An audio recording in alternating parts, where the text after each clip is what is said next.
తెలుగుదేశంలో పెండింగ్ స్థానాల టికెట్ల కోసం ఆశావహులంతా సీఎం నివాసం చుట్టూ చక్కర్లు కొడుతున్నారు. తమకే టికెట్ కేటాయించాలంటూ మొరపెట్టుకునేందుకు వస్తున్న నాయకులతో ముఖ్యమంత్రి నివాస ప్రాంగణం కిటకిటలాడుతోంది. ఒక్కో నియోజకవర్గంపై దృష్టి సారిస్తున్న సమన్వయ కమిటీ పెద్దలు అధినేత చంద్రబాబుకు నివేదిక అందజేస్తుండగా ఆయన తుది నిర్ణయం తీసుకుంటున్నారు. కడప అసెంబ్లీ స్థానానికి మైనార్టీ సెల్ మాజీ అధ్యక్షుడు అమీర్ బాబు పేరును అధిష్టానం ఖరారు చేసింది. 1-2 రోజుల్లో అన్ని స్థానాల్లోనూ టికెట్ల ఖరారు ప్రక్రియ పూర్తవుతుందని పార్టీ వర్గాలు చెబుతున్నాయి.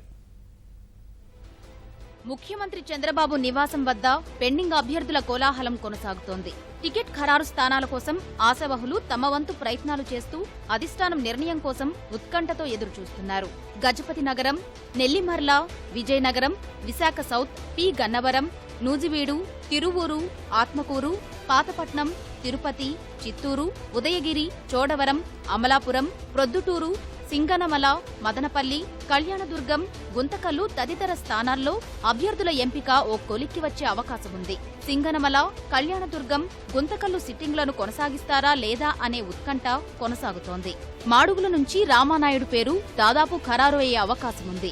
నూజివీడు నుంచి ముద్రబోయిన కృష్ణా జిల్లా పార్టీ అధ్యక్షుడు బచ్చుల అర్జునుడు, దేవినేవి అపర్ణ, అట్లూరి రమేష్ రేసులో ఉన్నారు. కైకలూరు టికెట్ బరిలో జయమంగళ వెంకటరమణ, సిఎల్ వెంకటరావు, దోనెపూడి పవన్ ఉన్నారు. తిరువూరు నుంచి స్వామిదాసు, దేవదత్ పేర్లు పరిశీలనలో ఉన్నాయి. గజపతి నగరం నుంచి కేఏ నాయుడు సొంత సోదరుడు నుంచే పోటీ ఎదుర్కొంటున్నారు. చీపురుపల్లి నుంచి మృణాలిని లేదా ఆమె తనయుడు నాగార్జునకు అవకాశం దక్కవచ్చు. విజయనగరం టికెట్టు మీసాల గీత లేదా ఎంపీ అశోక్ కుమార్తె అదితికి ఇచ్చే అవకాశం ఉంది. ప్రొద్దుటూరు నుంచి రేసులో వరదరాజులరెడ్డి, లింగారెడ్డి ఉన్నారు. ఇక్కడ తెరపైకి కొత్తగా వీరశివారెడ్డి పేరు వినిపిస్తోంది.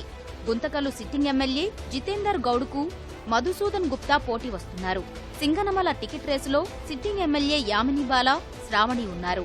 పెండింగ్ స్థానాల టికెట్ల కోసం వడపోత ప్రక్రియ సమన్వయ కమిటీ వద్ద జోరుగా సాగుతోంది. వాటి ఆధారంగా ముఖ్యమంత్రి తన వద్ద ఉన్న ఐవీఆర్ఎస్, ఇతర సర్వే నివేదికలు, కార్యకర్తల అభిప్రాయాలు అన్నింటినీ పరిగణలోకి తీసుకుని నేతలతో ముఖాముఖి నిర్వహించి టికెట్ ఖరారు చేస్తున్నారు.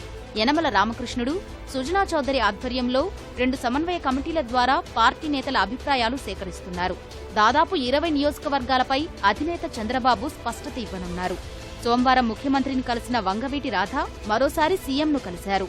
ఇప్పటికే దర్శి నుంచి టికెట్ ఖరారైన మంత్రి సిద్ధా రాఘవరావును ఒంగోలు ఎంపీగా పోటీ చేయాలంటూ తాజాగా మరో ప్రతిపాదన వచ్చింది. సిద్ధా దర్శి నుంచే పోటీ చేయాలంటూ స్థానికంగా ఒత్తిడి ఉండడంతో అధినేత దీనిపై తుది నిర్ణయం తీసుకోనున్నారు.